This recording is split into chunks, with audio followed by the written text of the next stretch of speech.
Brother నీకు ఒక మాట మాత్రం స్పష్టంగా చెప్తున్నాను, నాకు ఎలాంటి ఇల్లీగల్ వ్యవహారాలతో నాకు సంబంధం లేదు. ఫోన్ ట్యాపింగ్ అని చెప్పి లీకు వీరుడు రేవంత్ రెడ్డి గారు పాపం డైరెక్ట్గా ప్రెస్ కాన్ఫరెన్స్ పెట్టే దమ్ము లేదు, డైరెక్ట్గా ఆధారాలు ప్రజల ముందు పెట్టే దమ్ము లేదు, ఏముందో విషయం ఎవరికి తెలియదు. పోలీస్ రిమాండ్లో ఉన్న వాళ్ళకి కూడా ఫోన్లకు వెళ్ళి మీకు లీకులు వస్తాయి. ఈయన లీకు వీరుడు. మరి లీకు వీరుడు ఏదో కష్టపడి నా క్యారెక్టర్ అసాసినేషన్ చేయాలనే ప్రయత్నంలో చాలా బలంగా ఉన్నాడు. ఎవరో హీరోయిన్లను నేను బెదిరించిన అంటది ఆ మంత్రి. ఆమెకు నెత్తుందా లేదా నాకు తెలియదు. నాకు అంత కర్మ ఏంది, నాకు ఈ దిక్కుమాలిన పనులు చేయాల్సిన పరిస్థితి ఏంది, నాకు ఎలాంటి ఫోన్ ట్యాపింగ్ వ్యవహారంతో నాకు ఎలాంటి సంబంధము లేదు. ఈ అడ్డమైన మాటలు ఎవరైనా మాట్లాడితే, చెత్త మాటలు ఎవరైనా మాట్లాడితే వారు మంత్రి అయినా ముఖ్యమంత్రి అయినా తాట తీస్తాము, లీగల్గానే చూసుకుంటాం. తాట తీస్తామంటే మళ్ళీ మీరు ఇదే యూట్యూబ్లో తమ్మునీళ్ళు పెట్టి తాట తీస్తామన్నాడు ఈయనకు అహంకారం ఎక్కువ అని చూపెట్టకూరి. అదే వినండి, తొందరపడకండి.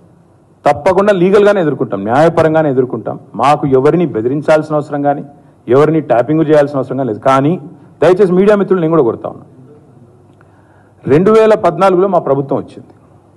మా ప్రభుత్వం రాకంటే ముందు కాంగ్రెస్ ప్రభుత్వం 10 ఏళ్ళు ఉంది. ఆనాడు కాంగ్రెస్ ప్రభుత్వం, దయచేసి ఇది గుర్తుపెట్టుకోండి, రాయండి, మీరు కావాలంటే మీ ఆర్కైవ్స్లోంచి తీయండి.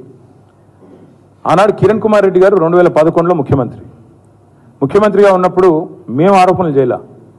కాంగ్రెస్ ఎంపీలు ఆనాడు ఈరోజు కాంగ్రెస్ ప్రభుత్వంలో మంత్రులుగా ఉన్నవాళ్ళు, ఎమ్మెల్యేలుగా ఉన్నవాళ్ళు, కోమటిరెడ్డి రాజగోపాల్ రెడ్డి, డాక్టర్ గడ్డం వివేక్, అదేవిధంగా పొన్నం ప్రభాకర్ గారు ఈరోజు మంత్రి.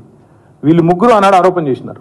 సుఖేందర్ రెడ్డి గారు కూడా ఉన్నారనుకుంటా. అప్పుడు మా ఫోన్లను ట్యాపింగ్ చేస్తున్నాడు కిరణ్ కుమార్ రెడ్డి, తెలంగాణ కాంగ్రెస్ ఎంపీల ఫోన్లను ట్యాపింగ్ చేస్తున్నాడు కిరణ్ కుమార్ రెడ్డి అని చెప్పి ఆనాడు కాంగ్రెస్ ఎంపీలు అప్పటి కాంగ్రెస్ ప్రభుత్వం మీద ఆరోపణ చేశారు. సరే, ఆ తర్వాత ముఖ్యమంత్రి గారు నేను చేయట్లేదు అన్నాడు, అది వేరే విషయం. నేను రేవంత్ రెడ్డి గారిని కూడా కోరుతా ఉన్నా, మీరు 2014 నుంచి ఎందుకు, అంతకుముందు మీ వాళ్ళే ఆరోపణ చేశారు కదా, 2004 నుంచి తీయండి. ఫోన్ ట్యాపింగ్ ఏమేమి జరిగింది, ఎక్కడెక్కడ జరిగింది, 2004 నుంచి ఏమేమి కుంభకోణాలు జరిగినాయి, లంబకోణాలు జరిగినాయి అన్ని తీయండి. ఇంకొక మాట కూడా నేను మిత్రులారా మీకు గుర్తు చేస్తా ఉన్నా, అధికారులు మారలేదు, ప్రభుత్వం మారింది, పార్టీ మారింది. ఇదే శివధర్ రెడ్డి ఈరోజు ఇంటెలిజెన్స్ డీజీ అనుకుంటే ఇప్పుడు ఆయన, ఆనాడు ఇంటెలిజెన్స్ ఐజీగా ఉన్నారు కేసీఆర్ గారి గవర్నమెంట్లో. ఈరోజు టీఎస్పీఎస్సీ చైర్మన్గా ఉన్న మహేందర్ రెడ్డి గారు ఆనాడు రాజశేఖర్ రెడ్డి గారి గవర్నమెంట్లో ఇంటెలిజెన్స్ ఐజీ, ఆ తర్వాత మా ప్రభుత్వంలో డీజీ, హైదరాబాద్ సిపి. మరి ఈరోజు డీజీపీగా ఉన్న రవి గుప్తా గారు ఆనాడు హోమ్ సెక్రటరీ. వీరందరూ కూడా మరి ఈరోజు మా మీద చేసే ఆరోపణలు కానీ, ఇష్టం వచ్చినట్టు ఇచ్చే లీకులు కానీ, మాట్లాడుతున్న మాటలు కానీ, ఆ రోజు అధికారుల ప్రమేయం నిజంగానే జరిగింది అనుకుంటే ఒక్క నిమిషం, ఈ అధికారులకు ఎవరికి తెలియదా, వారెవరు బాధ్యులు కాదు, ఒక కేసీఆర్ గారు మాత్రమే బాధ్యుడు అనే లైన్లో ఇవాళ ఏదైతే లీకులు ఇస్తున్నారో లీకు వీరుడు, నేను అడుగుతా ఉన్నా. మరి మహేందర్ రెడ్డి గారు, శివధర్ రెడ్డి గారు, రవి గుప్తా గారు, ఇంకా చాలామంది ఉన్నారు, సజ్జనార్ గారు అన్నాడు ఎస్ఐబి చీఫ్, వీళ్ళందరూ ఉన్నారు. మరి అధికారులే మారలేదు కదా. ఫోన్ ట్యాపింగ్ నేను డిమాండ్ చేస్తున్నా ఈ ప్రభుత్వాన్ని, మీకు చిత్తశుద్ధి ఉంటే 2004 వెళ్ళి మొదలుపెట్టు, ఏమేమి ట్యాపింగ్లు జరిగినాయి. నేను నా ఆరోపణ కాదు కదా. ఈరోజు నీ ప్రభుత్వంలో నీ పక్కన కూర్చున్న పొన్నం ప్రభాకర్ గారే ఆ రోజు ఆరోపణ చేసిండ్రు. ఏమని, ఆనాడు కిరణ్ కుమార్ రెడ్డి ప్రభుత్వం నా ఫోన్ ట్యాపింగ్ చేస్తుంది. మరి అది వాస్తవమా కాదా, బయటికి విచారణ గ్యాంబిట్ పెంచు. ఆనాడు అధికారులందరినీ పిలిపి, రిటైర్డ్ ఉన్న వాళ్ళందరినీ పిలిపి, నీ కాంగ్రెస్ ప్రభుత్వం ఫోన్ ట్యాపింగ్ చేసిందా లేదా చూద్దాం. ఇంకోటి బ్రదర్, మీరు మర్చిపోయినట్టున్నారు, నేను మర్చిపోలేదు. నాకే ఐఫోన్ వాళ్ళు, యాపిల్ వాళ్ళు మెసేజ్ పంపినారు, నీ ఫోన్ సర్వేలెన్స్లో ఉంది అంటే. నేను దాని స్క్రీన్ షాట్ కూడా మీరు చూసుకోండి కావాలంటే, ట్విట్టర్లో అప్పుడే పెట్టినా.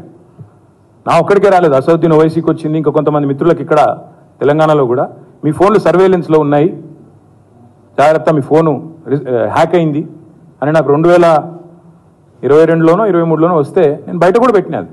కాబట్టి ఎవరు ఫోన్లు ట్యాప్ అయినాయి, ఎవరు చేసిండ్రు, ఇవన్నీ కూడా నాకేం భయం లేదు.